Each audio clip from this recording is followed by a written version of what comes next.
You just mentioned that, you need journalists and people who can come out and take the government on.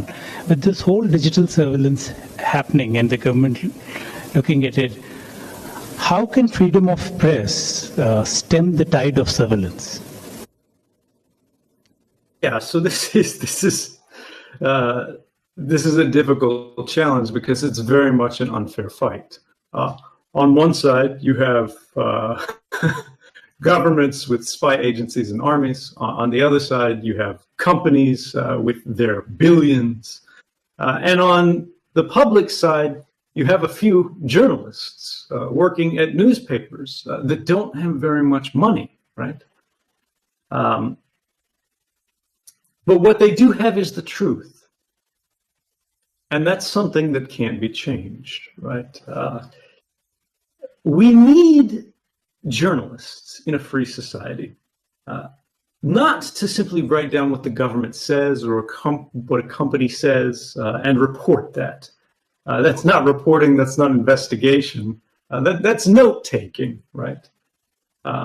Instead, we need them to look critically at the activities of the most powerful members of society.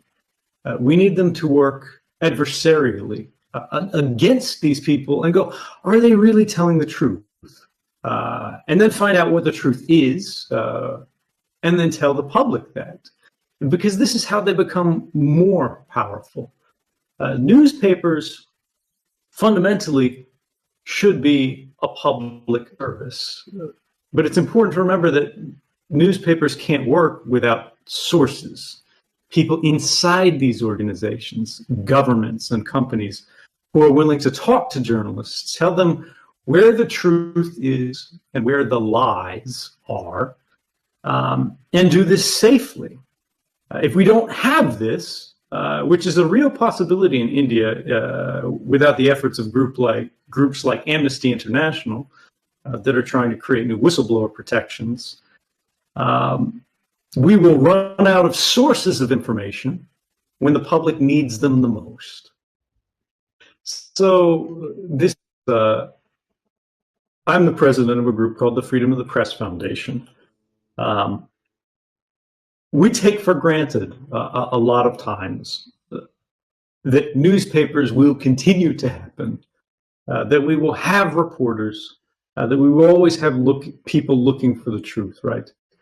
But this is a hard job. It doesn't pay very well, and it's very risky. And there's no guarantee that this will continue. We see country after country facing a kind of new slide toward authoritarianism, even in the freest countries in the world. In the United States, we have Donald Trump as president, right? And we see the world moving towards, step by step, a sort of Chinese model. And this is a dangerous thing. So the question, of course, is how do we prevent that? No small organization like mine is going to save the world. But if we work together, step by step, and we know what our values are, we can create a kind of solidarity to protect the values that matter the most to us. Now, we have to use new tools. We have to understand the technology better than our adversaries. But this can't be an expert fight, right? We can't think about, are we going to be able to outfox the spies, right? Instead, we have to think about what is the future of our society? What is the future of our government? What is the future of this world going to be based on? And either that's going to be based on social power from people like sitting in this room who know what they believe in and are willing to stand up for it, are willing to risk something, are willing to dare to do the right thing despite the consequences. If we do this,